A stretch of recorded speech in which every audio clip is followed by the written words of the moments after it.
He did not knock. That was the first thing I noticed. My son-in-law walked into my kitchen on a Tuesday morning like he owned it, poured himself a cup of coffee from my pot, and sat down at my table. He set his mug down without a coaster. I had asked him not to do that 17 times. I had stopped counting after 17. My name is not important.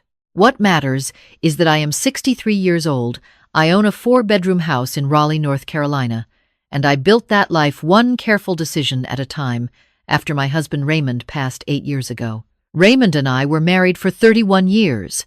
He was a quiet man who fixed things. He fixed the porch steps 3 times because he wanted them perfect. He fixed our finances the same way. When he died, he left me the house, a modest savings account, and a piece of paper in his desk drawer that said, in his handwriting, "Protect what we built." I kept that piece of paper in my wallet. My daughter Claire is 41. She has her father's eyes and, I used to think, his steadiness. She married Daniel 6 years ago. I was happy for her. I danced at their wedding. I cried the good kind of tears. I told Daniel at the reception that I was glad to have him in our family, and I meant it. I meant it then. Daniel lost his job 14 months before any of this started. He had been a project manager at a logistics company, and the layoffs came fast, he said. Claire called me on a Sunday evening and explained it matter-of-factly, the way she handled most things. They would be fine, she said. He was already applying. They had savings. I listened and I said the right things, and I meant those too. 4 months later, Claire called again. This time her voice was different. Quieter. She said they had burned through most of the savings. She said the rent on their apartment had gone up and Daniel was still looking, and she was covering everything on her teacher's salary, and it was getting hard. She paused at the end of that sentence like she was waiting for something. I heard what she did not say. I told her they could come stay with me while Daniel got back on his feet. I said it was a big house. I said Raymond would have wanted that. I believed all of it. They moved in on a Saturday in March, with a rented truck and more boxes than I expected. My guest room became their room. My second bathroom became their bathroom. The kitchen schedule adjusted. I am not a rigid woman. I told myself this was temporary, and I told myself I was glad to help, and both of those things were true when I said them. The first 3 months were mostly fine. Daniel applied for jobs. Claire brought home groceries sometimes. We had dinners together at my dining room table, and occasionally it felt almost natural. I noticed small things, but I filed them away. Daniel left dishes in the sink. He played music late at night on weekdays. He had friends over without mentioning it first. I said nothing because I did not want to be the difficult mother-in-law. I did not want to be the woman who made her daughter's hard time harder. Then the timeline started stretching. Month 4, Daniel stopped mentioning interviews. When I asked how the search was going, he said things like, "It's a process, and these things take time," and changed the subject. Month 5, Claire started working late and picking up a summer tutoring program on weekends. I watched my daughter come home, tired every Friday, and heat up leftovers alone, because Daniel was in the living room watching something on his laptop. Month 6, Daniel asked me if they could have the larger bedroom. He came to me on a Wednesday evening while Claire was at tutoring. He stood in my hallway and said the room they had was feeling small. He said the larger bedroom, which had been Raymond's and mine, had better light and more closet space, and he thought it would help Claire to have more room to decompress. He said it casually, like it was a reasonable request between equals. I looked at him for a moment. I said no. I said it politely. I said that room had personal meaning for me, and I was not ready to give it up. He nodded and said he understood, and walked back to the living room. The next morning, I noticed Claire was cool toward me at breakfast. Not rude, just cool. She answered my questions with short sentences and left for school without our usual goodbye at the door. I stood at the kitchen window, and I felt something I could not name yet. Something that had a shape, but not a word. I named it 3 weeks later. It was a Sunday. Claire was home. Daniel was home. I came downstairs after my morning walk to find my china cabinet open and several pieces of my mother's dishware set on the counter, unwrapped from the tissue paper I had kept them in. Daniel was examining one of the plates, turning it over in his hands. I asked him what he was doing. He said he and Claire thought the cabinet was taking up too much space in the dining room, and they were thinking about moving it to the garage. He said they wanted to use the dining room differently. He said it like this was a conversation we had already agreed to have. I asked him whose house he thought this was. He put the plate down. He looked at me with something in his eyes that I can only describe as impatience. Not anger, not guilt. Impatience. The look of someone who finds an obstacle mildly inconvenient. He said, "Margaret, we're all living here together. We have to be practical." He used my first name. In my own home. At my mother's china cabinet. I put the tissue paper back around each piece myself. I closed the cabinet. I did not speak again that morning. I called my friend Doris that afternoon. Doris has known me since our children were in elementary school together. I told her what happened, and she was quiet for a moment, and then she said, "That man is testing the walls, Margaret. He's checking which ones move." I thought about that for a long time. After the china cabinet, things shifted in a way I can only describe as gradual and deliberate. Daniel began referring to decisions about the house as our decisions. He mentioned, in passing, that the backyard could use a fence and that he had been thinking about the layout of the kitchen. He started having his brother over on weekends without asking. His brother was loud and left beer bottles on my porch railing. Claire stopped pushing back. That was the part that hurt most. She had always been direct, my daughter. She had always had opinions, and she had never been afraid to say them. But in those months, she became a kind of buffer, smoothing things over, redirecting, saying things like, "He didn't mean it that way," or "Let's not make this a big thing." Every time she said that, I felt Raymond's piece of paper in my wallet, and I pressed my fingers against my pocket. Then came the Monday in October that I will not forget. I had been at my book club. I was gone 4 hours. I came home to find Daniel and his brother carrying boxes from the second bedroom into the hallway. My second bedroom, where I kept Raymond's things, his flannel shirt still hanging in the closet, his fly fishing equipment in the corner, the wooden box he built himself, sitting on the shelf. I stood in the doorway, and I did not move for a full 10 seconds. Daniel looked up and said they needed the extra storage space, and he figured since I was not using the room actively, it made sense to reorganize. He said it the same way. He said everything. Practically. Reasonably. Like the history of a person's life was a matter of square footage. I walked to the shelf. I picked up Raymond's wooden box. I held it in both hands. I said, "Put everything back. Tonight." All of it. His brother made a sound that was almost a laugh. Daniel said, "We can talk about this like adults." I said, "I am talking to you like an adult. Put it back." That night at dinner, the air in my house felt different. Claire made pasta, and she talked about her students, and nobody addressed what had happened. Daniel ate and scrolled through his phone and said the pasta was good. I watched my daughter and I tried to find the girl who used to sit across from me at this same table doing homework. And I found her, still there, underneath all of it, and that was almost worse. After dinner, I went to my bedroom and I sat in the chair by the window where Raymond used to read, and I made a decision. Not an angry decision, not a reactive one. I had learned, in 63 years, that decisions made from anger are decisions you spend years undoing. I made a quiet decision, the kind that settles into your bones and does not move. I called an attorney the next morning. Her name was Patricia, and a friend had used her for an estate matter 3 years ago. I explained my situation without drama. She listened without interrupting. When I finished, she said, "You are not the first person to sit across from me with this exact problem. She said we had options and she wanted to walk me through them. I want to stop here and explain something, because I know what some people might be thinking. They might wonder why I did not simply tell them to leave. The answer is complicated, in the way that family is always complicated.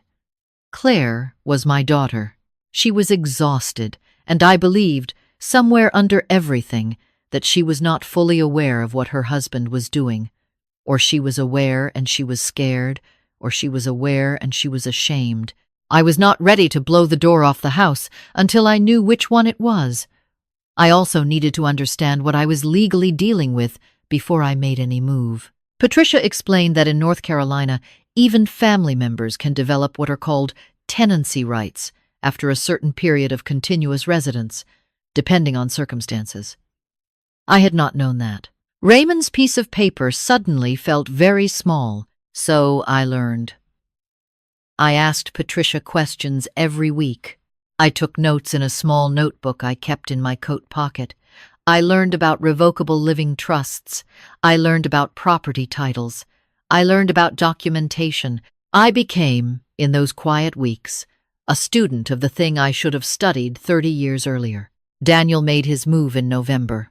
He came to me on a Thursday evening, this time with Claire present. She sat on the couch with her hands in her lap. He stood near the fireplace in a way that I think he believed looked authoritative. He told me they had done the math. He told me that on Claire's salary alone, they could not realistically afford to move out and maintain the kind of stability they needed. He told me that he had spoken to a financial advisor, which I doubted, and that the most practical arrangement would be for me to formally add Claire's name to the deed of the house. He said it would protect everyone. He said I was getting older, and it made sense to have these things settled. He used the word settled.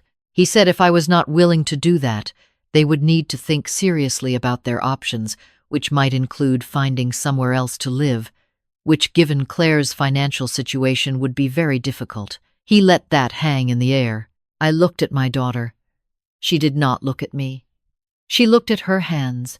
I said I would think about it. He nodded like this was satisfactory. What I did not tell him was that I had been thinking about it for 6 weeks. I had already thought about it with Patricia. I had already thought about it sitting in Raymond's chair at midnight. I had already thought about it every morning on my walk, past the same oak trees, past the same neighbors' houses, past the life Raymond and I had assembled piece by piece over 3 decades. I thought about Claire at 8 years old, carrying Raymond on her back around the living room because he had pretended to hurt his ankle and she had believed him and refused to let him walk on it. I thought about her at 17, calling me from a school trip crying because she had seen a dog get hit by a car 3 blocks away and she could not stop shaking. I thought about the way she used to reach for my hand without thinking, the way children do, the way they stop doing at some point, and you notice the absence, like a missing step. I thought about all of it, and then I acted. I went back to Patricia and I formalized the trust I had been preparing. My house went into a revocable living trust with specific, detailed terms. I was the sole trustee. I documented everything. I also contacted Daniel's brother's landlord at the address I had found on a piece of mail Daniel had left on the kitchen counter, not to cause trouble, just to verify something I had begun to suspect. What I found I passed to Patricia. I will come back to that. In December, I told Claire I needed to speak with her alone, not at the house. I asked her to meet me for coffee on a Saturday morning while Daniel was at his brother's. She came. She was cautious when she sat down. She wrapped her hands around her mug the way she always had since she was a teenager. And I felt my chest do something complicated. I did not lecture her. I did not accuse. I told her that I loved her in the way that does not require anything in return, and that I had loved her that way since before she could speak. I told her that I had watched her disappear inside this marriage in the last year, and that I was not saying that to hurt her, but because it was true. I told her that I had made some arrangements regarding the house, and that those arrangements would not change. I told her that if she ever needed to leave, The door to my home would open for her alone, and that was a promise I would keep until I died. She cried. She did not say much.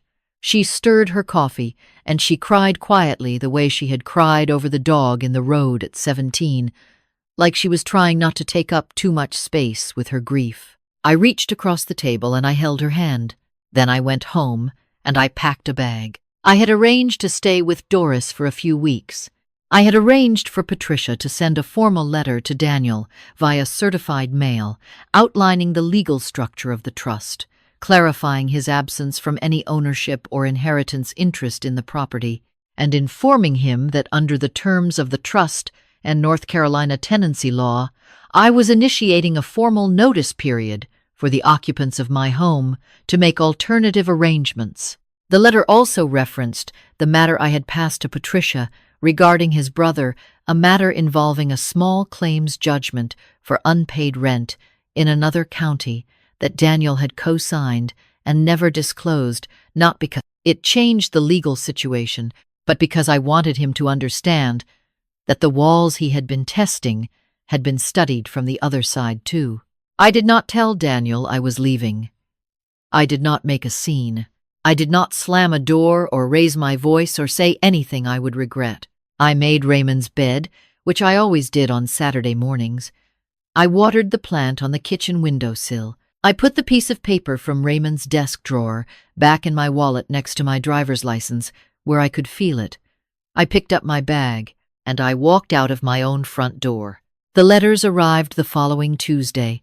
Patricia called to confirm delivery. She told me Daniel had signed for them. She said there was a pause on the recording before he signed, a long one. I was sitting on Doris's back porch when she told me that.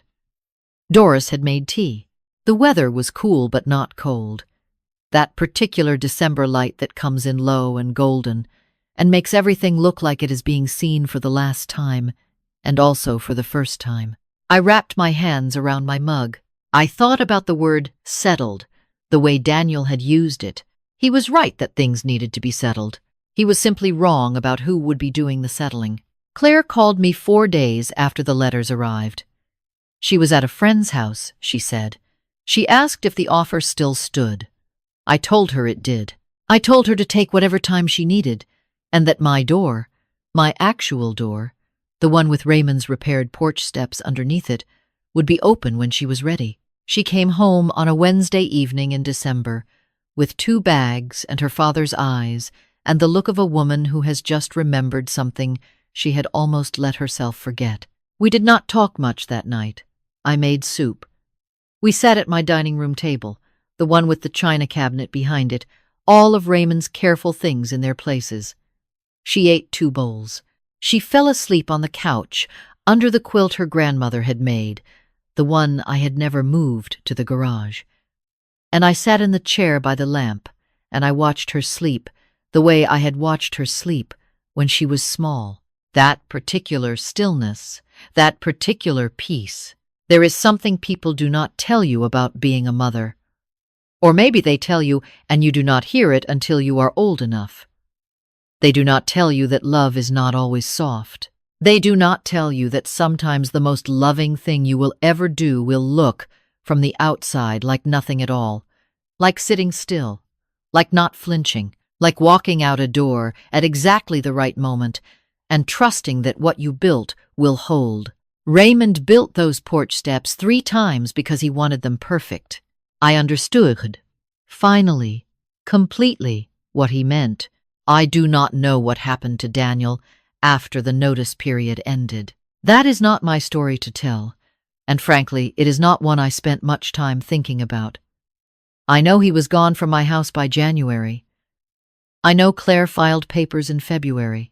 I know she started sleeping through the night again sometime around March, and that she laughed, really laughed, at something I said in the kitchen on a Tuesday in April, and that sound was worth more to me than anything that man had ever tried to take. I still carry Raymond's piece of paper in my wallet. Protect what we built. I did, Raymond. I did.